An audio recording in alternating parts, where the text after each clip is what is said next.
नमस्कार दोस्तों, Prayagraj smart class के ऑनलाइन प्लेटफॉर्म में मैं बलराम ओझा आप सभी का एक बार फिर से स्वागत करता हूं।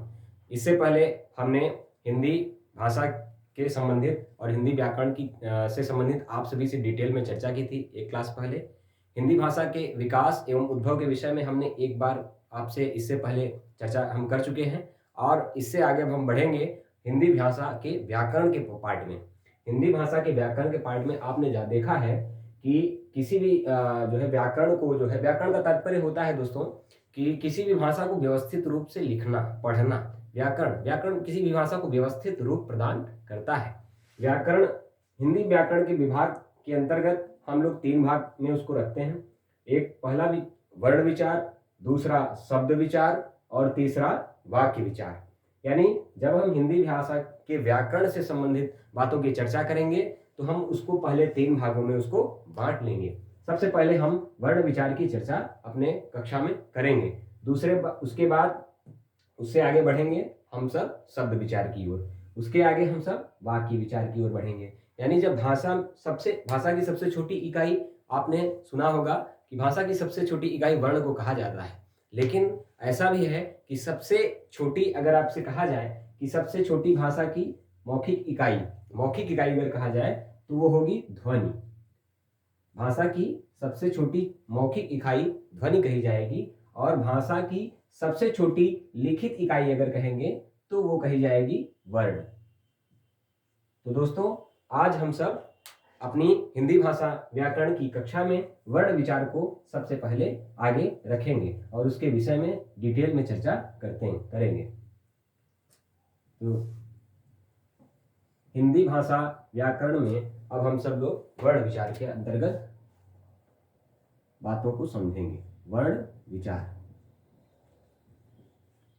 आप सबकी परीक्षा में कुछ प्रारंभ में कुछ चीजें पूछी जाती हैं। जैसे कहा जाता है कि वर्ण भाषा की सबसे छोटी इकाई, भाषा की सबसे छोटी इकाई को वर्ण कहा जाता है, लेकिन ऐसा नहीं है। कभी कभी एग्जाम में आपसे कहेगा कि भाषा की सबसे छोटी इकाई, आपसे कह देगा कि मान लीजिए वाक्य दे दिया, भाषा की सबसे छोटी इकाई वाक्य, शब्द और वर्ण और ध्वनि दे दिया, चार ऑप्शन दे दिया।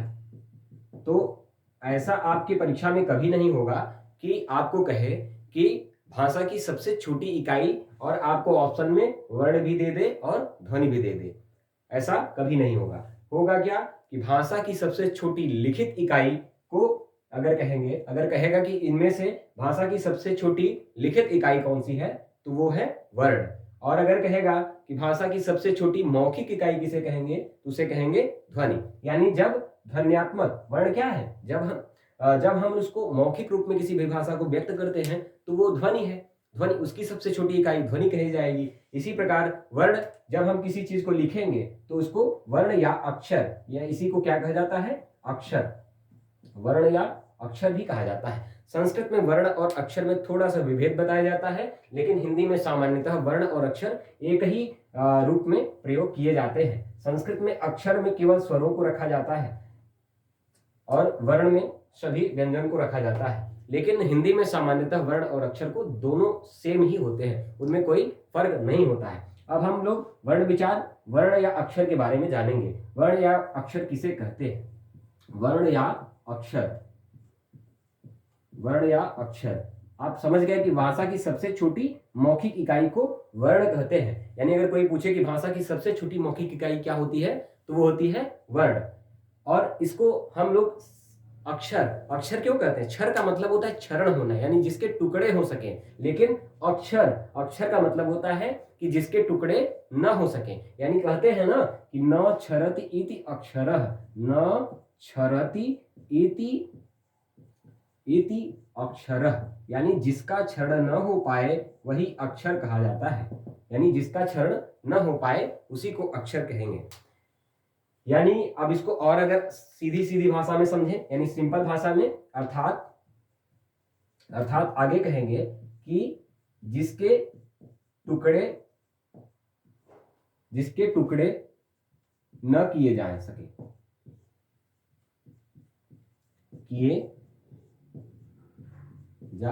सके उसे हम अक्षर या वर्ण कहेंगे। ठीक, वर्ण। अब आप लोग जानते हैं कि वर्ण के आगे हम लोग पढ़ेंगे वर्ण में आगे हम कितने भेद होते हैं, वर्ण के कितने भेद होते हैं। तो आप सभी जानते हैं कि वर्ण के जो है दो भेद होते हैं। आपने वर्ण के बारे में जैसे आपने पढ़ा होगा अंग्रेजी में, तो जो अल्फाबेट होते हैं यानी जो उसमें लेटर्स होते हैं उनमें दो टाइप्स होते हैं। एक होता है, अभी आप वर्ण के बारे में जान गए हैं, उसके आगे जान लीजिए उसके टाइप्स कौन कौन से हैं। वर्ण या अक्षर के कितने प्रकार होते हैं। वर्ण या अक्षर दो प्रकार के होते हैं। वर्ण या अक्षर दो प्रकार के होते हैं।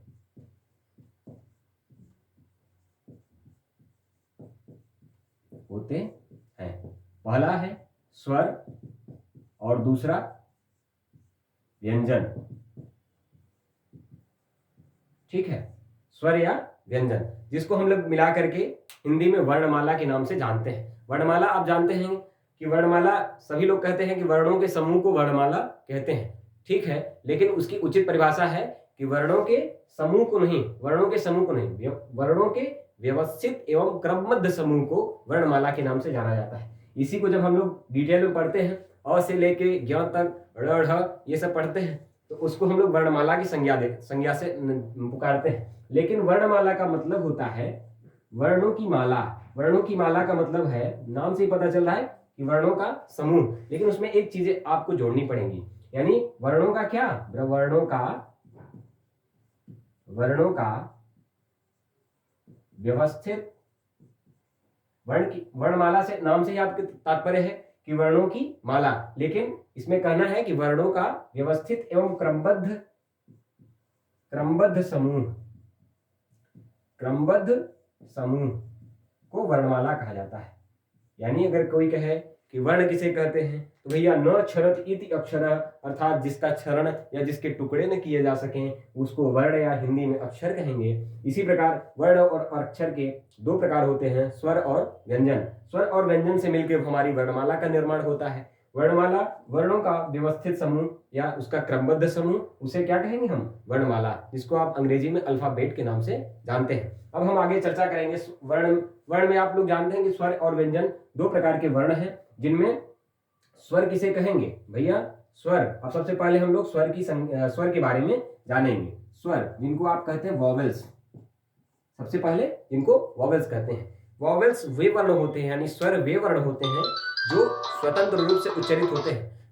स्वतंत्र रूप से उच्चारित होते हैं, यानी इनके उच्चारण में किसी और अन्य वर्ण की सहायता हमको नहीं लेनी पड़ती है। यानी जो है इनकी प्रकृति क्या होती है, स्वर क्या होते हैं, ये स्वतंत्र होते हैं, ये स्वतंत्र होते हैं, अर्थात इनके उच्चारण में किसी अन्य वर्ण की आवश्यकता हमें नहीं पड़ती है।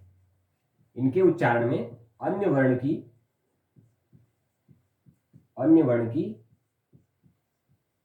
आवश्यकता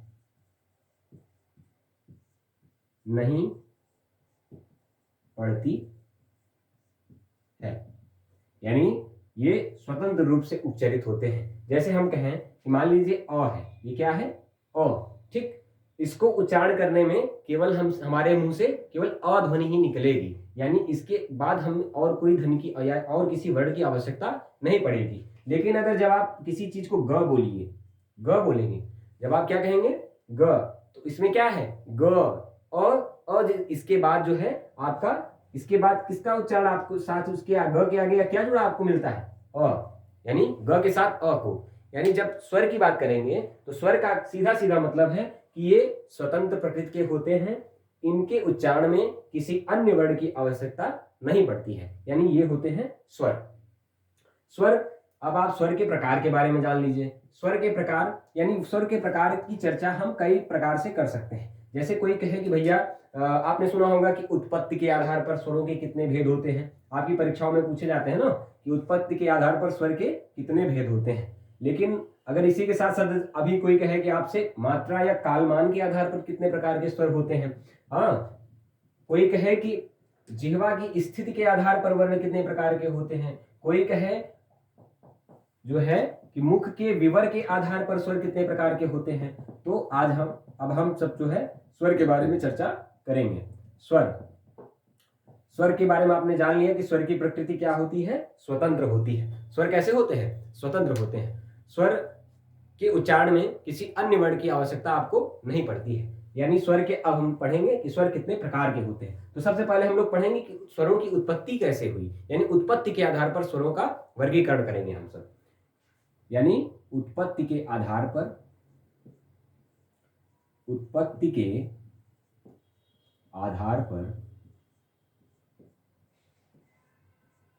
स्वर, उत्पत्ति के आधार पर स्वर। आपने सुना होगा कि अ से, यानी हिंदी में जान लीजिए कि स्वरों की संख्या, आपसे अगर कोई पूछे कि हिंदी में स्वरों की संख्या कितनी है, हिंदी में स्वरों की कोई संख्या पूछे तो वो हिंदी में स्वरों की संख्या है 11। इसको दिमाग में ध्यान रखिएगा, ठीक है। अपने इसमें इसको स्मृति में बैठा लीजिए कि हिंदी में अगर आपको कोई कहे कि स्वरों की संख्या कितनी है, 11, न कि 13। आपकी लूसेंट वाली किताब में स्वर की संख्या जो है वो 13 दी गई है, लेकिन आपसे अगर कोई सामान्य प्रतियोगिता या परीक्षाओं में कोई पूछे तो आपको स्वर की संख्या 11 बतानी है। तो उत्पत्ति के आधार पर स्वरों की संख्या, उत्पत्ति के आधार पर स्वर की संख्या। सबसे पहले आप देखिए कि मूल स्वर किन्हें कहते हैं। मूल स्वर, मूल स्वर या इन्हीं को ह्रस्व स्वर भी कहा जाता है। ह्रस्व स्वर, ह्रस्व स्वर। मूल स्वरों की संख्या कितनी है भैया? मूल स्वरों की संख्या है 4। कौन कौन से हैं मूल स्वर? और आपको कोई पूछे कि स्वर, मूल स्वरों की संख्या कितनी है, तो मूल स्वरों की संख्या है 4। अ, ई, उ और री। यानी कोई पूछे आपसे, कहे कि आपके मूल स्वर कितने हैं, तो मूल स्वर है अ, ई, उ और री। इसके बाद आपसे कोई पूछे कि भैया बताइए कि दीर्घ स्वर कौन कौन से हैं, यानी दीर्घ स्वर, यानी उत्पत्ति के आधार पर आपको सबसे पहले बताना है मूल स्वर, उसके बाद दीर्घ स्वर, उसके आगे आप चलेंगे तो आपसे पूछेगा कि भैया संयुक्त स्वर। टोटल स्वरों की संख्या अगर आपसे पूछे तो कितनी बतानी है आपको? 11। 4 इधर हैं मूल स्वर अ, ई, उ, री। उसके बाद दीर्घ स्वर। दीर्घ स्वर में देखिए, अब हमको पता कैसे चल, आप जानते होंगे कि जो है स्वर कैसे होते हैं। अ, आ, 11 स्वर आपको लिख देते हैं। छोटी ई, बड़ी ई, उ, री, फिर ए, ऐ, फिर ओ, फिर औ। अब आप कहेंगे कि सर आपने अंग और अह को क्यों नहीं लिखा? उसके बारे में हम आपको वही बताएंगे। क्योंकि अ और अंग और अह को, यानी अनुस्वार और विसर्ग को स्वर की संख्या में नहीं रखा जाता, यानी स्वर और व्यंजन के अंतर्गत इनको नहीं रखा जाता। इनको एक अन्य नाम आयोग वाह के नाम से हिंदी में जाना जाता है। यानी देखिए संख्या कितनी है, 1 2 3 4 5 6 7 8 9 10 और 11। ठीक है, यानी हिंदी में स्वरों की संख्या है 11, जिनमें उत्पत्ति के आधार पर हम इनको 3 भागों में बांटते हैं। एक मूल स्वर, दीर्घ स्वर, और इसके बाद हम इसको लिखेंगे, एक स्वर है संयुक्त स्वर। यानी अगर आपसे कोई कहे कि भैया बताइए हिंदी में उत्पत्ति के आधार पर स्वरों की संख्या कितनी है, तो स्वरों की संख्या उत्पत्ति के आधार पर 3 है। मूल स्वर कौन कौन से हैं? सबसे ज्यादा एग्जाम में पूछे जाने वाला प्रश्न ये है कि हिंदी में मूल स्वर या ह्रस्व स्वर कितने हैं, तो 4 है, अ, ई, उ और री। इसके बाद दीर्घ स्वर, यानी जब हम दीर्घ स्वर यानी अ और आ, हिंदी में व्याकरण के विद्वानों ने दीर्घ स्वर की जो है उत्पत्ति के बारे में बताया कि अ प्लस अ को मिला दिया गया, अ प्लस अ को मिला दिया गया, क्या बन गया भैया? बड़ा आ। ठीक, इसी प्रकार छोटी ई प्लस छोटी ई को मिला के कौन सी ई बन गई? बड़ी ई। ठीक है, और इसी के बाद छोटा ऊ प्लस छोटा ऊ को मिला दिया गया तो ये बन गया बड़ा ऊ। ठीक है, इसके बाद इसी के साथ साथ संस्कृत में एक जो है री और री का कॉन्सेप्ट है, यानी हमारे हिंदी में तो नहीं है लेकिन संस्कृत में री और बड़ी री का कॉन्सेप्ट आता है, जो आपके हिंदी में प्रयोग नहीं होता है। यानी हिंदी में जब आप भाषा पढ़ते होंगे तो ये री का प्रयोग आप हिंदी में नहीं देखेंगे और बड़ी री का प्रयोग आप हिंदी में नहीं देखेंगे। लेकिन संस्कृत में क्या होता है कि इसी छोटी री को प्लस छोटी री को मिला करके बड़ी री का निर्माण हो जाता है। यानी इसको आप हिंदी के अंतर्गत नहीं रखते हैं, लेकिन आपको जानना चाहिए कि छोटी री और बड़ी री को, छोटी री प्लस छोटी री को मिला के बड़ी री का निर्माण होता है। अब आप कहेंगे सर ये बताइए अ, ई, उ, री, और उसके बाद बड़ा आ, बड़ी ई, बड़ा उ, का निर्माण हो गया, लेकिन इसके बाद यानी ये यहां तक हम पहुंच गए, ठीक है। लेकिन ए ऐ ओ औ का कैसे निर्माण हुआ, ठीक है। तो हम इसके बाद आपको बताएंगे कि अ और ए और ऐ, तो इनमें व्याकरण विद्वानों ने किया क्या कि अ प्लस ई को मिलाया और ए का निर्माण किया, यानी अ और ई को मिला के ए का निर्माण किया। इसके बाद जब ए का निर्माण हो गया, तो इन्होंने क्या किया, अ प्लस ए को मिला करके ऐ कर दिया, यानी अ और ए को मिला करके ऐ कर दिया। इस तरह ए और ऐ का निर्माण हुआ। अब कहेंगे आप ओ और ओ का निर्माण, औ का निर्माण कैसे हुआ, तो देखिए इसके बारे में, यानी अ प्लस छोटा ऊ को मिलाया तो बना ओ, ठीक है। यानी जैसे हमने अ और ई को मिला के ए का निर्माण किया, और जब ए का निर्माण हमको हो गया तो उन्होंने क्या किया, अ के साथ ए को मिलाया और ऐ का निर्माण किया, ठीक है। संयुक्त स्वर यानी दो अलग अलग स्वरों को मिला करके बनाए गए स्वर, संयुक्त स्वर। दीर्घ स्वर यानी अपने छोटे से छोटे को मिला करके एक बड़े का निर्माण, यानी छोटा अ और छोटा अ को मिला करके बड़ा आ। उसी प्रकार जो है अ ई को मिला के ए, अ फिर ए को मिला के ऐ, ठीक है। अब आप बताइए, इसी को ही हम अ के साथ जोड़ दें, अ के साथ ओ को जोड़ दें, अ के साथ ओ को जोड़ दें, तो ये क्या हो जाएगा, औ। यानी इस प्रकार हमारे सारे, यानी उत्पत्ति के आधार पर अगर हम स्वरों का वर्गीकरण करेंगे तो पहला मूल स्वर, यानी आप जानिए कि उत्पत्ति के आधार पर स्वरों की संख्या कितनी है, 3। उत्पत्ति के आधार पर स्वर यानी मूल स्वर, सबसे ज्यादा जानने वाली चीज है मूल स्वर। मूल स्वर इन्हीं को ह्रस्व स्वर, ह्रस्व का मतलब होता है छोटा, दीर्घ का मतलब होता है बड़ा, ये जानिए। यानी अगर आपसे पता है छोटा अ बड़ा आ, आपने देखा होगा। ह्रस्व का मतलब होता है नॉर्मली, सामान्य रूप से हम इसको छोटा कहेंगे, और दीर्घ का मतलब होता है बड़ा। संयुक्त का मतलब है, संयुक्त से तात्पर्य यह है कि जब दो अलग अलग या वर्णों को मिला दिया जाता है तो उसको संयुक्त कहते हैं, ठीक है। यानी मिलाना, संयुक्त का मतलब क्या होता है, मेल करना, यानी अ और ई को मिलाया फिर ए का निर्माण हुआ। इस प्रकार हम उत्पत्ति के आधार पर स्वरों का वर्गीकरण किए, और आपने देखा होगा कि 11 स्वरों का अ ई उ री ये मूल स्वर है। उसके बाद मूल का मतलब होता है रूट, जिनको जड़ कहा जाता है, यानी स्वरों का जड़ अगर कहेंगे तो किनको कहेंगे, अ ई उ और री को। दीर्घ स्वर में अ आ मतलब 1 2 3 4 5 6 7 8 9, यानी इसको हमने बताया था आपको संस्कृत में रखा जाता है, इसको हिंदी में इसको नहीं रखा जाता है, ठीक है।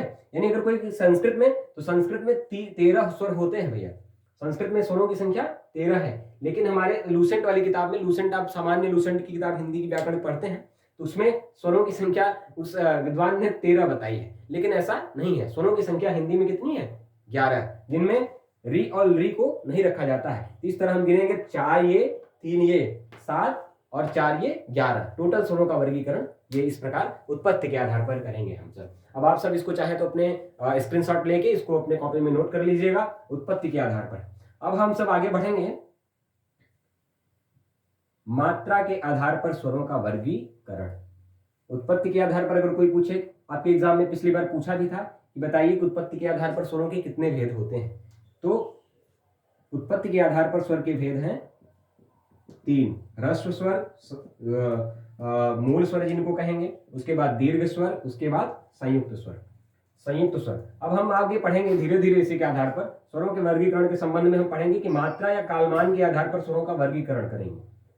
अब हम सब आगे स्वर के बारे में मात्रा या कालमान के आधार पर ये जान लीजिए कि इस वर्णमाला चैप्टर में, यानी वर्ण विचार चैप्टर में, आपको ऐसा कुछ नहीं देखने, ऐसा किसी भी एग्जाम में ऐसा नहीं मिलेगा कि इससे प्रश्न न आए हो, एज इट प्रश्न न आए हो। आपने देखा होगा शुरू में ही आपसे पूछा जाता है कि भाषा की सबसे छोटी इकाई किसे कहते हैं, भाषा की सबसे लिखित छोटी इकाई कौन सी होती है, भाषा की सबसे मौखिक इकाई कौन सी होती है। इस प्रकार के प्रश्न आपसे पूछे जाते हैं। सीधा सीधा पूछ लिया जाता है कि मूल स्वरों की संख्या कितनी है, ठीक है, सीधा सीधा आपसे यही पूछा जाता है कि मूल स्वरों की संख्या कितनी है। उत्पत्ति के आधार पर आपने देखा कि मूल स्वर कितने होते हैं, अ ई उ और री, यानी मूल स्वरों की संख्या कितनी है, 4। इसके बाद दीर्घ स्वर, इसके बाद संयुक्त स्वर। अब हम पढ़ेंगे मात्रा या कालमान के आधार पर स्वरों का वर्गीकरण। मात्रा या इनको कहा जाता है कालमान के आधार पर,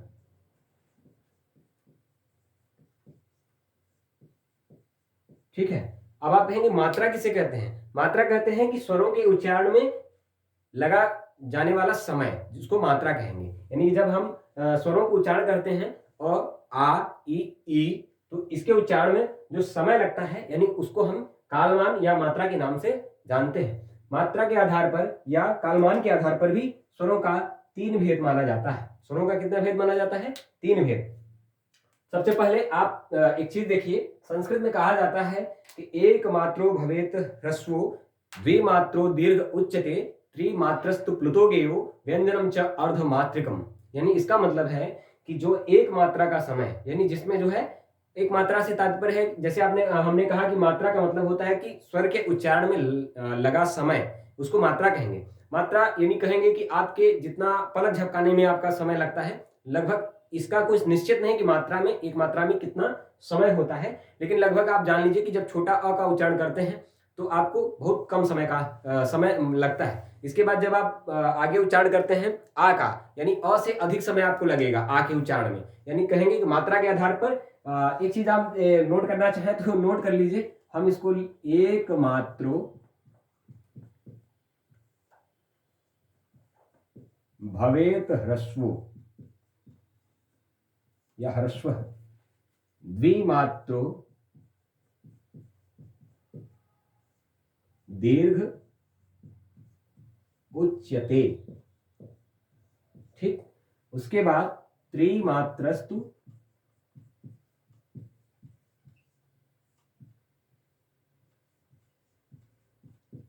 प्लुतो गेयो, उसके बाद कहेंगे व्यंजनम च अर्धमात्रिकम।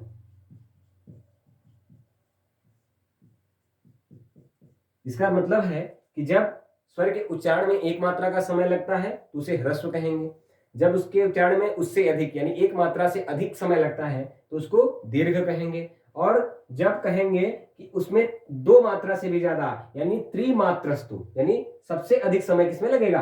प्लुत में, उसको क्या कहेंगे? आप अगर वर्गीकरण करेंगे जब हम मात्रा या कालमान के आधार पर, तो स्वर कितने हो गए? ह्रस्व स्वर, दीर्घ स्वर और प्लुत स्वर। और कहेंगे कि व्यंजन होता है, पाणिनि ने बताया व्यंजन भी क्या होते हैं? अर्धमात्रिक होते हैं, यानी एक मात्रा से भी कम। वो क्या कहेंगे? यानी व्यंजन अगर कोई कहेगा कि व्यंजन कैसे होते हैं भैया, व्यंजन अर्धमात्रिकम, एक मात्रा का भी आधा क्या होगा? व्यंजन होगा। यानी अगर इसको घ के नीचे हलन, ग के नीचे हलन, यानी ये है क्या? ये शुद्ध व्यंजन कहे जाते हैं। इनको क्या कहा जाता है? विशुद्ध व्यंजन। ठीक है, ये क्या है? ये व्यंजन है, यानी इसमें आधा समय लगा, और इसमें क मिल जाता है, क मिल के अ मिल के क्या बन जाता है? ये पूरा क बन जाता है। यानी व्यंजन क्या कहेंगे? अर्धमात्रिक होते हैं, इनमें आधा मात्रा का समय लगता है। अब हम व्यंजन के बारे में मात्रा के जो है आधार पर स्वरों के वर्गीकरण के बारे में चर्चा कर लेते हैं। मात्रा के आधार पर स्वर कितने बताए हमने? ह्रस्व स्वर, दूसरा हमने आपको बताया दीर्घ स्वर, और तीसरा प्लुत स्वर। सबसे कम समय लगेगा ह्रस्व स्वर में, उससे अधिक समय लगेगा दीर्घ स्वर में, यानी दीर्घ स्वर से भी ज्यादा अगर समय लगेगा तो वो प्लुत स्वर में, जिनको प्लुत कहा जाता है। ह्रस्व स्वर के अंतर्गत रखा जाता है अ, ई, उ और री को रखा जाता है। दीर्घ स्वर के अंतर्गत रखा जाता है बड़ा आ, बड़ी ई, बड़ा उ को रखा जाता है दीर्घ स्वर के अंतर्गत। इसी तरह ए को भी दीर्घ के अंतर्गत रखा जाता है, आय को भी, और ओ को भी, और औ को भी। अब आप कहेंगे कि सर ये बताइए, आपने दीर्घ के अंतर्गत आ, ई, उ को रखा था और ए, ऐ, ओ, औ को संयुक्त के अंतर्गत रखा था। हाँ, अगर आपसे कहे कि मात्रा के आधार पर अगर कोई कहेगा तो दीर्घ स्वर किसमें? तो दीर्घ स्वर के आधार पर ए, ऐ, ओ, औ को भी दीर्घ के अंतर्गत रखा जाता है, लेकिन जब उत्पत्ति के आधार पर कहेगा तो उत्पत्ति के आधार पर ए, ऐ, ओ, औ को संयुक्त स्वर के अंतर्गत रखा जाता है। प्लुत स्वर के अंतर्गत यानी दीर्घ से भी ज्यादा समय लगता है। आपने प्लुत स्वर का हिंदी में एक ही उदाहरण सुना होगा, और वास्तव में प्लुत स्वर का हिंदी में केवल एक ही उदाहरण है, उसको हम क्या कहते हैं? ओम, उसको कहेंगे ओम। ठीक है, या आपने देखा होगा जैसे कहा जाता है राम लिखा होता है, लेकिन हिंदी में राम ऐसे कभी नहीं लिखा जाता है। राम सीधा सीधा हम कैसे प्रयोग करेंगे? ऐसे। ये संस्कृत और वेदों की भाषा है, ठीक है। यानी हिंदी में अगर केवल ओम को हम लिखेंगे तो ओम ही एकमात्र ऐसा उदाहरण है जो प्लुत स्वर के अंतर्गत रखा जाता है। बाकी राम का वास्तव रूप कैसा है हिंदी में, राम को हम इस प्रकार लिखते हैं। इस प्रकार आपने देखा कि स्वर को हमने पहले उत्पत्ति के आधार पर, उसके बाद मात्रा के आधार पर स्वर के वर्गीकरण, स्वर, दीर्घ और प्लुत। इसमें देखिए 11 स्वर, 1 2 3 4 5 6 7 8 9 10 11। इसको जो है संस्कृत के अंतर्गत यूज में लाया जाता है। अब हम सब जीभ प्रयोग के आधार पर जल्दी जल्दी देख लेते हैं कि थोड़ी चीजें मेन यही थी कि उत्पत्ति के आधार पर और जो है मात्रा के आधार पर कितने स्वर होते हैं। इसके बाद हम देखेंगे उसके जीभ प्रयोग के आधार पर आपसे पूछा जाता है जीवा की स्थिति के आधार पर स्वर के कितने भेद होते हैं। स्वर का वर्गीकरण, आजकल प्रश्न ऐसे भी आने लगे हैं जो स्वर के वर्गीकरण के आधार पर भी बहुत सारे प्रश्न ऐसे पूछे जाते हैं। पहले ऐसे नहीं था। आजकल जो है ज्ञान को जो है व्यापक रूप दे दिया गया है। कैसे? इसी YouTube ऑनलाइन प्लेटफॉर्म के माध्यम से। लोगों को पहले ऐसे इन सब चीजों को देखने के लिए बहुत सारी किताबों को पढ़ना पड़ता था, फिर जाके वो निष्कर्ष में पहुंचते हैं। आजकल कम समय में ही हम जैसे लोगों के माध्यम से आप तक बहुत सारी जानकारी बहुत कम समय में पहुंच जाती है।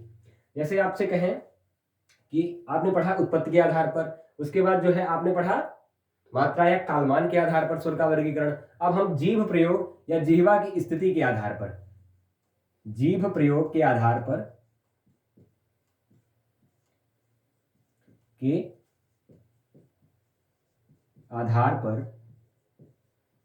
स्वर, जीभ प्रयोग के आधार पर आपसे पूछे स्वर कितने होते हैं तो जान लीजिए अभी तक आपने उत्पत्ति के आधार पर भी 3 प्रकार के स्वर आपने देखे, मात्रा या कालमान के आधार पर भी आपने 3 प्रकार के स्वर देखे। अब आप जीभ प्रयोग या जिह्वा की स्थिति के आधार पर भी स्वर को 3 भागों में ही पाएंगे। कैसे? अग्र स्वर, पश्च स्वर और मध्य स्वर। यानी आपने जीभ देखा है, जीभ, तो जीभ में जो अग्र स्वर है, अग्र स्वर इधर अग्र और फिर मध्य और फिर पश्चिम, ठीक है। यानी जीभ प्रयोग के आधार पर भी अगर कोई स्वरों की संख्या पूछेगा तो स्वर की कितने हैं? अग्र, पश्च और मध्य। इनमें एक चीज ध्यान दीजिएगा कि अ को जीभ प्रयोग के आधार पर अ को नहीं रखा जाता है। अ को क्या कहा जाता है? अ को उदासीन कहा जाता है। अ क्या है? अ को उदासीन कहा जाता है। जीभ प्रयोग के आधार पर अगर कोई कहे कि अ को क्यों नहीं रखा जाता तो अ उदासीन के अंतर्गत आता है। अग्र में एक आप ट्रिक जान लीजिए, थोड़ी थोड़ी ट्रिक भी आपको बताते चलते हैं जैसे आपको आसानी होगी आपको आगे समझने में। जैसे ट्रिक है कि आ ओ उल्लू पीछे पीछे, आ ओ उल्लू पीछे पीछे, पीछे पीछे का मतलब है पश्च पश्च, ठीक है। आओ उल्लू पीछे पीछे और इसके बाद अ को रखो बीचे बीचे, बीच में। बीच का मतलब होता है भैया मध्य। बीच का क्या मतलब हुआ? मध्य।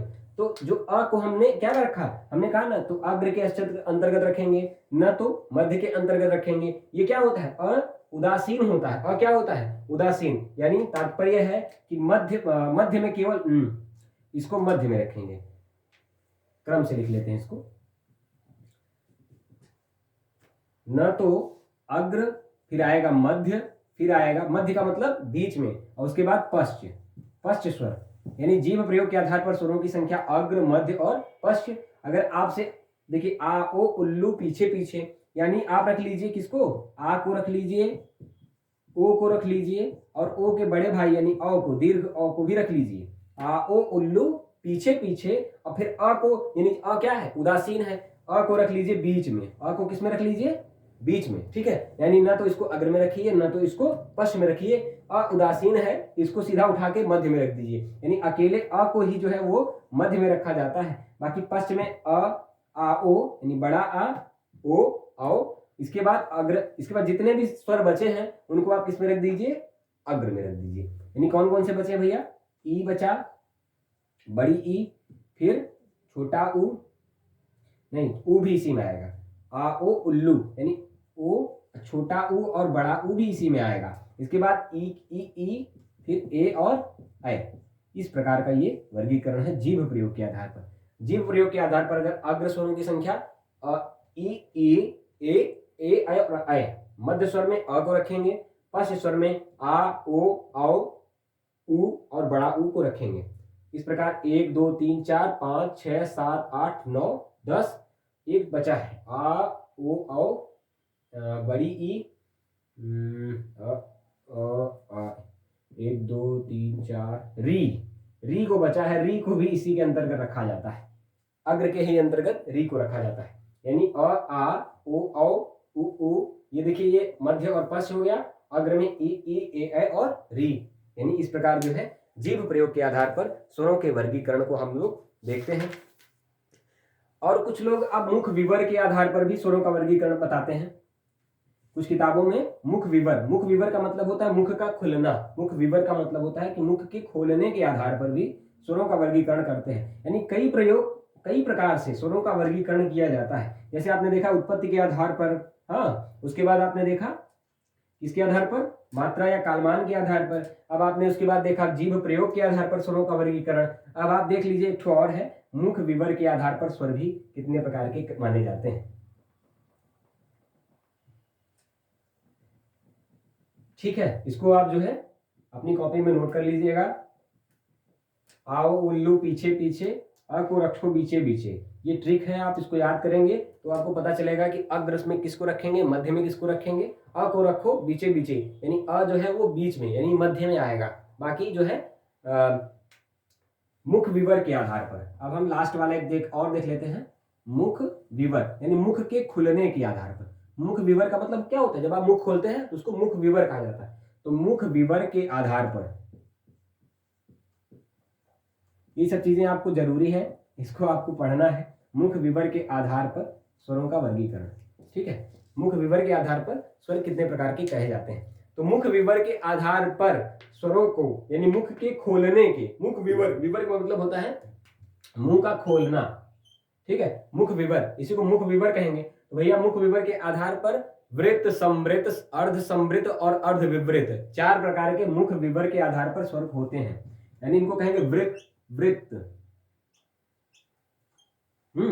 या इसको वृत्त भी कहते हैं कई, वृत्त, इसके बाद समृत, वृत्त समृत, फिर अर्ध विवृत, अर्ध विवृत, और चौथा है लास्ट अर्ध समृत। अब देखिए इसका मतलब हुआ कि अगर कोई कहे आपसे कि वृत्त का मतलब क्या है, वृत्त का मतलब है खुला, यानी जब आपका मुख विवर खुला हुआ रहता है तो उसको कहा जाता है वृत्त। उसके बाद जब कोई कहे कि समृत क्या है, समृत का तात्पर्य है कि जब आपका मुख, जब आप उच्चारण कर रहे होते हैं तो आपका मुख क्या हो, बंद हो, तो उसको समृत कहेंगे। फिर जब आपका मुंह आधा खुला हो तो अर्ध विवृत, और जब जो है आधा बंद हो, क्या हो, आधा बंद हो, तो उसको अर्ध समृत कहेंगे। यानी मुख के विवर के आधार पर स्वरों का वर्गीकरण करेंगे तो स्वर होंगे कितने प्रकार के, 4 प्रकार के, वृत्त, समृत और जो है अर्ध समृत और अर्ध विवृत, यानी ये 4 प्रकार के होंगे। अगर आपसे कोई कहे कि ये बताइए कि वृत्त के अंतर्गत, यानी वृत्त खुला हुआ, वृत्त स्वर के अंतर्गत यानी वो स्वर आएगा अ आ। जब आप कहेंगे क्या, आ, तो आ जब कहेंगे तो आपका मुख क्या होगा, मुख विवर वृत्त होगा, यानी खुला हुआ होगा। तो आप कहेंगे कि आ को किसमें रखेंगे, तो ये वृत्त का मतलब होगा जब आपका मुख क्या होगा, खुला हो। इसी प्रकार जब आप जो है कहेंगे कि समृत क्या है, समृत कहेंगे कि जब आपका मुख क्या हो, बंद हो, ई, पानी दी थोड़ा सा हमको, ई और बड़ी ई, समृत के आधार पर रखेंगे तो ई उ, यानी ये बंद, इसको कहा जाता है बंद मुख के आधार पर। यानी अगर कोई कहे कि वृत्त के आधार पर आ आता है, ठीक है, समृत के आधार पर ई उ आता है। अगर कोई कहे अर्ध विवृत, किसे कहेंगे, अर्ध विपरीत, तो अर्ध विपरीत में रख लीजिएगा आय को और औ को, ठीक है। अर्ध विपरीत में यानी आधा खुला हुआ में आय और औ आएगा, और अर्ध यानी आधा बंद में ए और ओ को रख दीजिए। यानी कहेंगे भैया ये छोटा वाला ए जो है इसको उच्चारण में अर्ध समृत यानी आधा बंद रहता है, मुख विवर क्या रहता है, आधा बंद रहता है, तो इसको हम अर्ध समृत में रख लेंगे। और जब अर्ध विपरीत की बात करेगा तो ए से बड़ा यानी अ को हम लोग अर्ध विवृत में रख लेंगे, यानी अर्ध विवृत और अर्ध समृत में ए और अ को, ओ और औ को। अब आप कहेंगे कि भैया अ को कहाँ रखेंगे? यानी इसका मतलब होता है आधा खुला, आधा खुला, और इसका मतलब होता है आधा बंद। एग्जाम के दृष्टिकोण से आपको यह भी जानना चाहिए कि मुख्य विवर के आधार पर 4 प्रकार के, और इसका मतलब हुआ। अब इसमें आप कहेंगे कि ये बताइए सर जी अ को भी इसमें भी नहीं रखा, जैसे उसमें रखा गया किसमें? मध्य स्वर में। जीव प्रयोग के आधार पर अ को कहाँ रखा गया था? मध्य में रखा गया था, लेकिन यहाँ पे चारों में किसी में स्थान नहीं दिया गया। ठीक है, अ में भी इसमें जो है मुख्य विवर के आधार पर जो है स्वर को किसी भी उसमें स्थान नहीं दिया गया, और अ को क्या दिया गया? फिर से इसको भैया उदासीन दिखा दिया गया। कहा भैया तुम्हारे उच्चारण में न तो हमको पता चल रहा है कि आपका मुख बंद है कि खुला है। ठीक है, यानी जो है यानी इसको न तो वृत्त माना गया, न तो समृद्ध, अर्ध विवृत। अर्ध विवृत का मतलब आधा खुला, अर्ध समृद्ध का मतलब है आधा बंद। नोट कर लीजिएगा इसको। अब हम आगे पढ़ेंगे। स्वरों का वर्गीकरण आपने देख लिया। अब जो है अब हम बताते हैं आपको व्यंजन के बारे में। स्वर के बारे में कुछ चीजें छूटी तो नहीं है, ठीक है। यानी मुख्य विवर के आधार पर जो है आपने देखा, कालमान के आधार या मात्रा के आधार पर देखा, जीव प्रयोग के आधार पर, यानी 4 प्रकार से हम लोगों ने आज स्वरों के वर्गीकरण के बारे में देखा। ठीक है, एक मात्रो भवेत ह्रस्वो, द्विमात्रो दीर्घ उच्यते, त्रिमात्रस्तु प्लुतो गेयो, यानी जब हमारा 3 मात्रा यानी 2 मात्रा से समय ज्यादा लगेगा तो वो प्लुत की संज्ञा में आएगा। ठीक है, और जब व्यंजन क्या कहे जाते हैं? व्यंजन अर्धमात्रिक होते हैं। अब हम लोग स्वर की प्रकृति के बारे में आपने देखा कि जो है स्वर कैसे होते हैं। तो स्वर क्या होता है? स्वर का प्रकृति स्वतंत्र होता है, यानी इनके उच्चारण में किसी अन्य वर्ण की आवश्यकता नहीं पड़ती है। लेकिन व्यंजन के साथ ठीक इसी का विपरीत है, यानी व्यंजन बेचारे क्या होते हैं? दूसरे पर अधीन होते हैं, यानी उनके उच्चारण में क्या करनी पड़ती है हमको? उनके उच्चारण में हमें स्वरों की सहायता लेनी पड़ती है। यानी अगर कहें कि स्वरों की प्रकृति स्वतंत्र है, लेकिन व्यंजनों की प्रकृति स्वतंत्र नहीं होती है। व्यंजन के बारे में हम चर्चा करते हैं। व्यंजन जिनको आप इंग्लिश में कॉन्सोनेंट कहते हैं। ठीक है, इंग्लिश में थोड़ा फंडा अलग है, ए ई आई ओ यू वेवल्स, और बाकी जो 21 बच्चे हैं उनको व्यंजन कॉन्सोनेंट कहेंगे। लेकिन हमारे उसमें जो है हिंदी में 11 स्वर। ठीक है, और आपको कहें अभी बता देते हैं, अगर आप नोट करना चाहें तो अंग और अह। आपने पढ़ा होगा कि अ आ इ ई उ ऊ री ए ऐ ओ औ अंग अह। आपने इस प्रकार से स्वरों की संख्या देखी होगी। लेकिन अंग को क्या कहा जाता है? अनुस्वार, और इसको कहा जाता है विसर्ग। तो ये ऐसे हैं। आपने जो है कामता प्रसाद, हम बार बार कामतानाथ हमारे चाचा जी हैं, उनका नाम आ जाता है। तो जो है आप ये देखिएगा कि जो है अंग, अनुस्वार और अह विसर्ग, हिंदी के पाणिनि कामता प्रसाद गुरु ने जो है अंग और अह को न तो स्वरों के अंतर्गत रखा, न तो जो है उसको व्यंजन के अंतर्गत रखा। इनकी यानी इनको जो है अंग और अह दोनों में ही योग नहीं किया गया, इसलिए जो है इनको योग और वहन नहीं किया जा सका, इसलिए इनको अंग और अह को अयोगवाह किया, कहा, नाम दिया। यानी अगर हिंदी में अयोगवाह की संख्या अगर कोई पूछे, हिंदी में अयोगवाह की संख्या 2 है, लेकिन संस्कृत में देखिएगा कि संस्कृत में अयोगवाह 4 होते हैं। ठीक है, अयोगवाह 4 होते हैं। उसमें उपथमानीय भी आ जाते हैं, यानी अंग, अनुस्वार, अंग, अह, और इसको जो है 2 ही संख्या है आपकी हिंदी में, यानी अनुस्वार और विसर्ग को क्या कहा गया? नाम दिया गया भैया, सीधी सीधी जान लीजिए कि हिंदी में अयोगवाह नाम दिया जाता है इनको।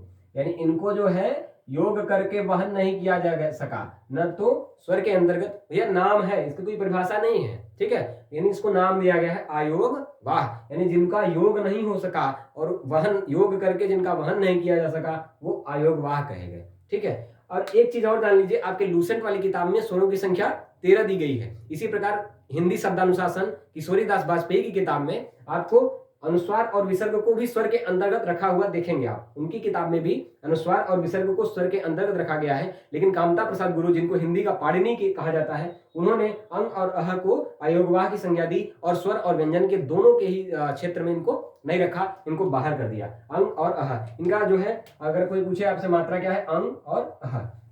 एक चीज आपसे छूट गई थी, स्वर में जो है, स्वर में मात्राएं जो है मात्रा के आधार पर तो स्वरों की स्वर 3 प्रकार के होंगे, ह्रस्व, मध्य और पश्च। यानी ह्रस्व स्वर, उसके बाद जो है मात्रा के आधार पर ह्रस्व, दीर्घ और जो है प्लुत, 3 प्रकार के स्वर हैं मात्रा के आधार पर। लेकिन जो है आपसे कहे कि मात्राएं कितनी है स्वर में, भैया मात्राएं कितनी है, तो आप देखे होंगे अ, आ, ए बड़ी ई, छोटा ऊ, बड़ा ऊ, उसके बाद क्या आता है भैया री, फिर ए, फिर ए, फिर ओ, फिर औ। स्वरों की संख्या कोई पूछेगा तो स्वरों की संख्या है 11। ठीक है, अगर कोई पूछेगा कि भैया मात्रा कितने होते हैं, सीधा सीधा अगर आपसे पूछ ले भैया मात्रा कितने होते हैं, ये ना पूछे कि मात्रा के आधार पर स्वर कितने होते हैं, सीधा आपसे पूछे कि की मात्राएं कितनी होती हैं, तो आप बताइए भैया अ की कोई मात्रा होती है क्या?